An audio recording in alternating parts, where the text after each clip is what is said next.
Welcome, basketball fans, PBA aficionados, and the entire Barangay Geneva faithful tuning in from all corners of the globe. You are joining us today for what might just be the most critical, paradigm-shifting discussion we have had all season long. We are looking at a rapidly developing story, a massive undercurrent of rumors, and a complex strategic puzzle that has the entire Philippine Basketball Association buzzing with anticipation, endless speculation, and high-stakes debate. The title of today's Absolute Deep Dive says it all. We are unpacking the Tim Cone problem in Geneva this current conference and addressing the burning million-dollar question echoing to the halls of the Araneta Coliseum and the Mall of Asia Arena. Can veteran point guard Amer be taken by Barangay Geneva in unrestricted free agency? Right off the bat, we need to establish the sheer magnitude of what we are discussing here. When you talk about Barangay Geneva San Miguel, you are not just talking about a basketball team. You are talking about an institution. You are talking about a cultural phenomenon that transcends the sport of basketball in the Philippines. The never say die spirit, born in the era of the legendary Robert Jaworski, has been carried through the decades, evolving but never losing its fiery essence. And at the helm of this modern iteration of the league's most popular franchise is none other than Tim Cone, the winningest coach in PBA history. A man with over 24 championships, a mastermind of the triangle offense, and a tactician who demands absolute perfection, discipline, and high basketball IQ from every single player who steps onto the hardwood wearing that iconic red and white jersey.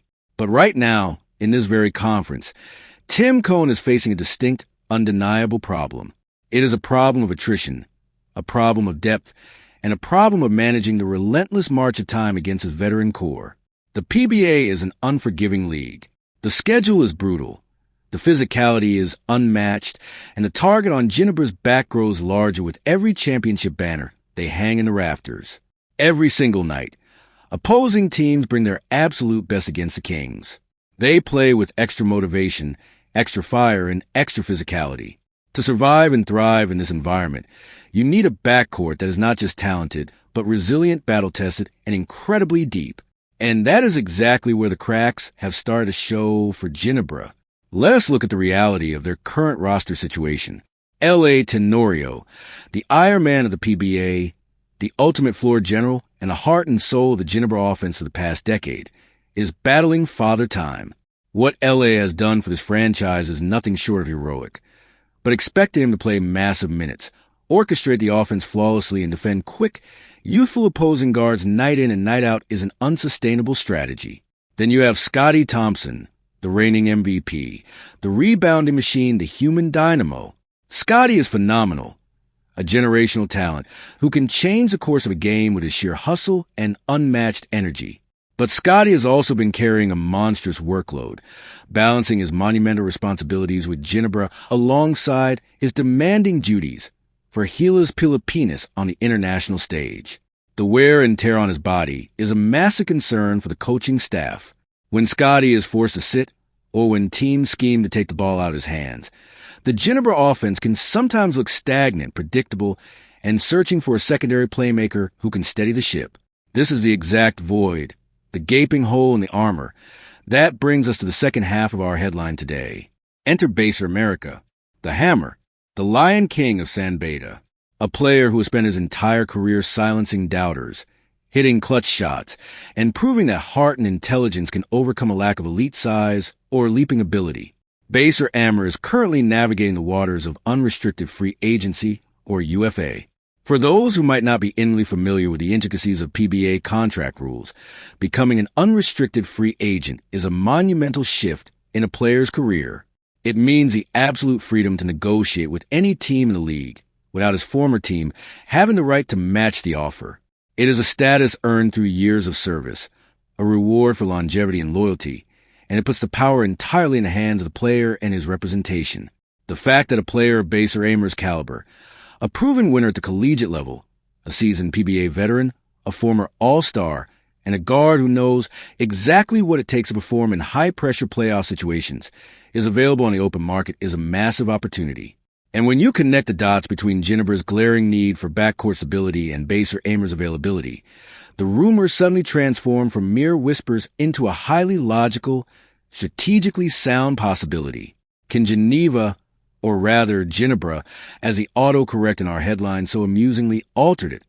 Actually take him? Do they have the salary cap space? Does he fit the strict, demanding parameters of Tim Cohn's system? Would he be willing to accept a role that might be different from being the primary star, instead becoming a crucial cog in a championship machine? These are not simple questions with yes or no answers. They require us to peel back the layers of PBA front office politics, salary cap management, on-court X's and O's, and the psychological makeup of both the player and the legendary coach. We are going to look at Amer's journey, from his days dominating the NCAA to his incredible battles against Genebra when he was the lead guard for the Meralco Bolts, to his turbulent and injury-plagued stint with the Blackwater Bossing. We will analyze exactly how his skill set, his pick-and-roll mastery, his devastating floater, his vastly improved three-point shooting, and his calm, unflappable demeanor translates to the triangle offense. We are also going to examine the financial realities of the San Miguel Corporation teams and how they maneuver the unrestricted free agency rules to retool and reload their rosters without dismantling their core. So, grab your coffee, settle into your seats, and prepare yourselves for the most comprehensive breakdown available anywhere on the internet. We are not just skimming the surface today. We are diving into the deep end of PBA basketball analysis. We are going to explore every angle, every hypothetical scenario, and every statistical reality surrounding this massive potential move. Because if Barangay Ginebra actually pulls the trigger and secures Amer from the UFA pool, it could very well be the defining move of this conference. It could be the masterstroke that extends their championship window, provides the ultimate insurance policy for their ailing veterans, and sends a terrifying message to the rest of the league. The Kings are not done loading their armory. To truly understand the weight of this potential acquisition, we must first deeply analyze the root of the Tim Cohn problem this conference. When we say problem, we are not talking about a crisis of leadership or a sudden collapse of a dynasty.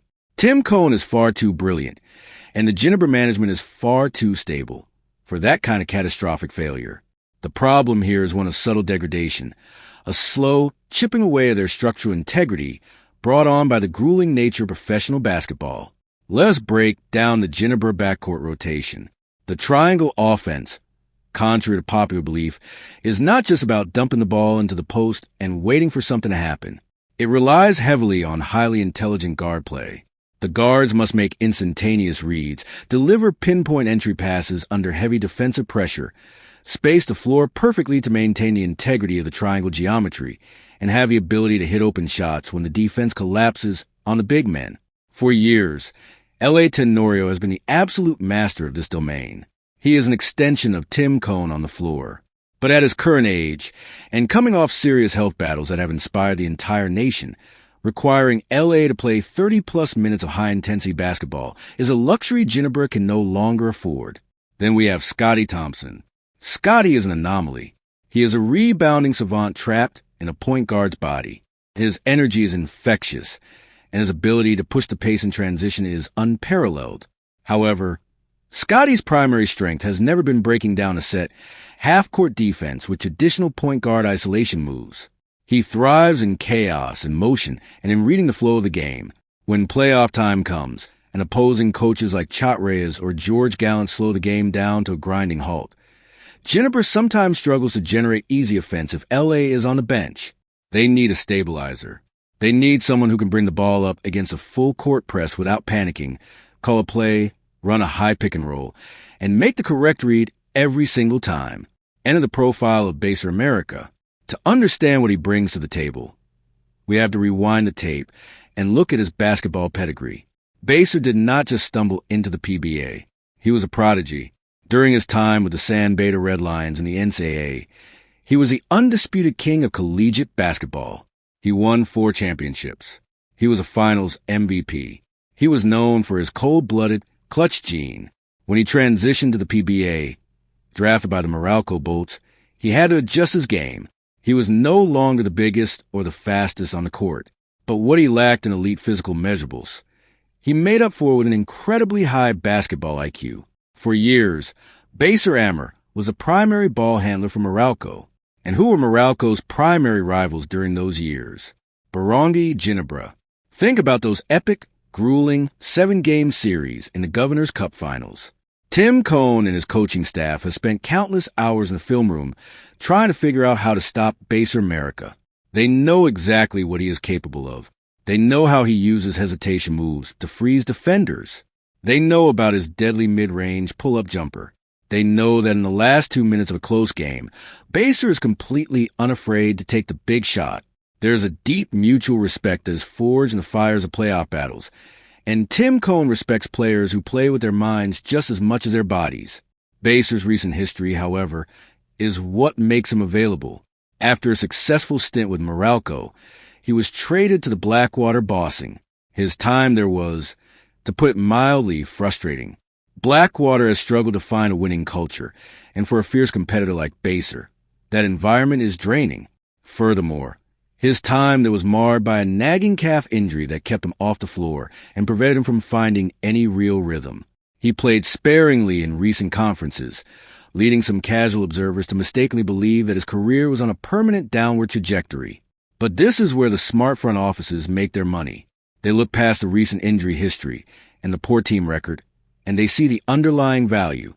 They see a 31-year-old veteran whose game is based on skill, pacing, and intelligence, not raw athleticism, meaning his style of play ages incredibly well. Now, let us delve into mechanics of the unrestricted free agency in the PBA. In the past, player movement in the PBA was heavily restricted. Teams held the rights to their players almost indefinitely, making it incredibly difficult for veterans to choose their own destiny. But the introduction of the UFA rule changed the landscape entirely. Once a player hits a certain number of years of service in the league and their current contract expires, they are free to entertain offers from anyone. Blackwater and Baser Amer mutually agreed to part ways. They did not sign an extension, meaning his release papers were processed, and he entered the open market. This creates a fascinating dynamic. Baser Amer is not looking for a massive, franchise-crippling maximum contract at this stage of his career. Coming off an injury-plagued season, he is looking for an opportunity to win. He is looking for a system that protects him, utilizes his high IQ, and puts him in a position to compete for a championship before he hangs up his sneakers. Barangay Ginebra offers all of those things. But how does a salary cap work in this scenario? The San Miguel Corporation teams are famously well-funded, but even they must operate within the league's salary cap constraints. Signing a veteran from a UFA pool requires careful roster management. They might have to release a fringe bench player or place someone on a reserve list to accommodate Baser's contract. Strategically, the fit is absolutely tantalizing. Imagine this scenario. The fourth quarter of a tight playoff game. Scotty Thompson is on the floor, but the defense is completely denying him the ball. Justin Brownlee, or the current import, is being double-teamed in the post. Japeth Adelar is roaming the baseline. Who is running the point? If you insert Baser Amer into that lineup, the dynamic shifts completely. You now have a point guard who is a legitimate threat to score from the perimeter, which forces his defender to stay attached. If they run a pick and roll with Baser and Japeth, it puts immense pressure on the opposing big man. If they collapse, Baser has the vision to kick it out to an open shooter. If they stay home, he has that patented teardrop floater that is virtually unblockable.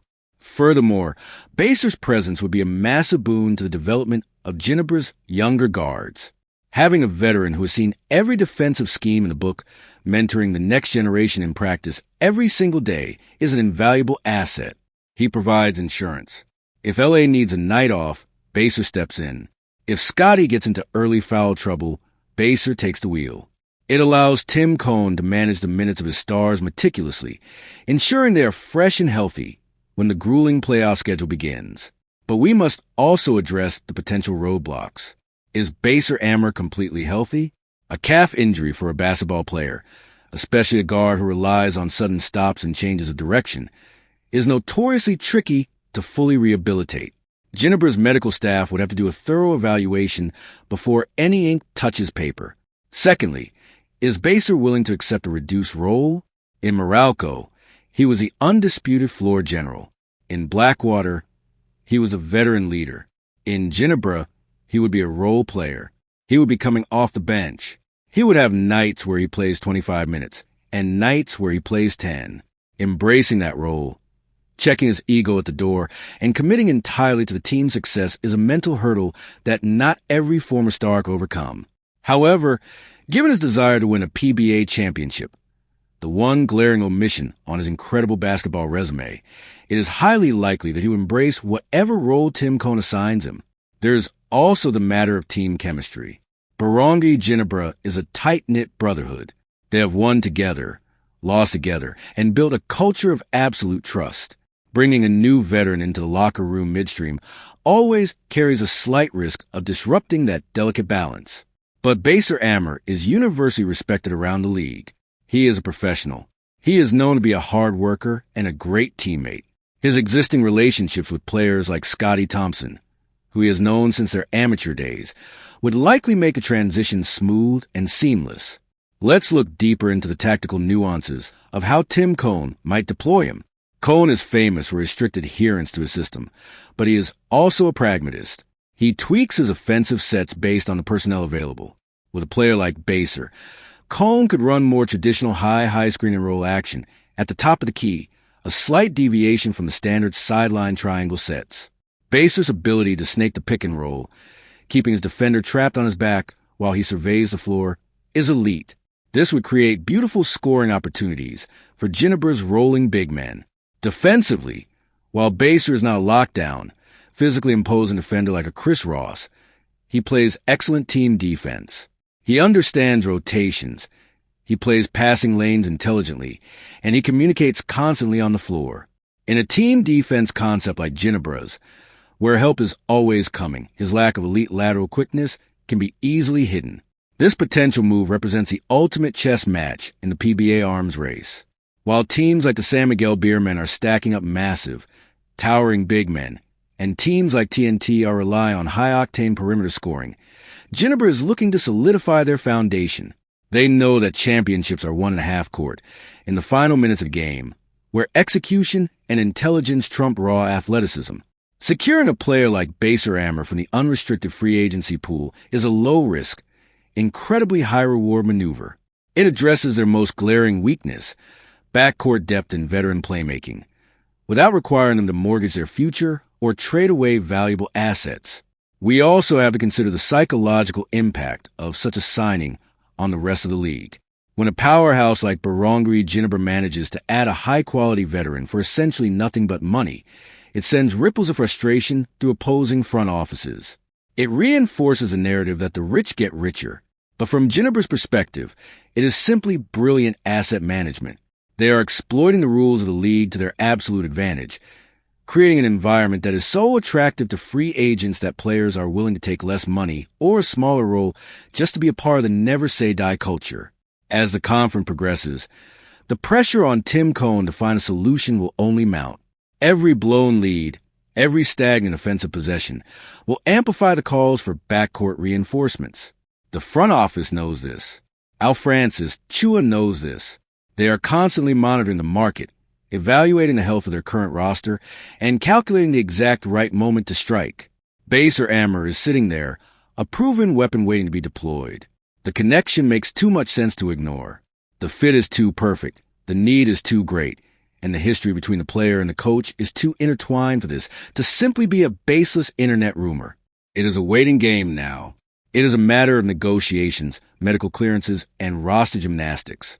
But if the stars align and Amer puts on that Barangay Ginebra jersey, the entire landscape of this conference will shift dramatically.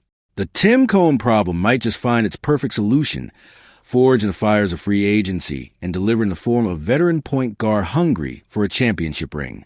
As we wrap up this massive, exhaustive breakdown of the Barangay Ginebra backcourt situation and the looming shadow of Amer's unrestricted free agency, let's take a moment to summarize exactly where we stand and what this all means for the future of the PBA's most beloved franchise. We have traversed the intricate details of Tim Cone's current strategic dilemma, thoroughly unpacked the grueling demands placed upon aging veterans like L.A. Tenorio and the overworked dynamo that is Scotty Thompson.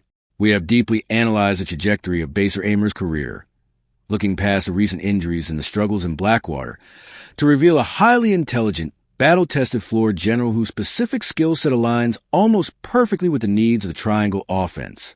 What we are witnessing right now is the fascinating, high-stakes game of professional basketball management. It is a delicate balancing act between maintaining a championship culture, managing the salary cap, and anticipating the physical decline of your core players. If Burundi Geneva successfully navigates the complexities of the UFA rules and secures Amer, it will not just be a minor roster tweak. It will be a masterclass in opportunistic team building. It will provide Tim Cone with the ultimate luxury, a reliable veteran safety net who can manage the clock, execute the offense flawlessly in the half court, and hit pressure-packed shots when the lights are brightest. But beyond the X's and O's, beyond the salary cap implications and the tactical fits, this story represents something fundamental about the Philippine Basketball Association. It highlights the immense allure of the Burundi Geneva franchise. The Never Say Die spirit is not just a marketing slogan. It is a tangible force that attracts talent. For a veteran like Amer, who has achieved individual accolades but still hungers for that elusive PBA championship, the opportunity to play under Tim Cone, in front of the most passionate fan base in the world, might be the perfect final chapter to an already stellar career. Now, I turn the floor over to you, the fans, the true heartbeat of the PBA. I want to know exactly what you think about this potential blockbuster move. Does bringing in Amer truly solve the Tim Cone problem for this conference? Or are you concerned about his injury history and his ability to adapt to a reduced role coming off the bench? Do you think Geneva should focus their resources elsewhere, perhaps looking for a younger prospect, or should they double down on veteran experience for another immediate championship push? Head down to the comments section right now and let your voice be heard. We read every single comment, and your insights fuel the discussions we have on this channel. If you appreciated this deep dive, if you found value in the extensive analysis and historical context we provided today, please do me a massive favor and hit that like button. It helps push this content out to more basketball fans across the globe. And if you haven't already, make sure you hit that subscribe button and ring the notification bell. We are tracking this story and every other major development in the PBA with unrelenting focus. You do not want to miss our next breakdown.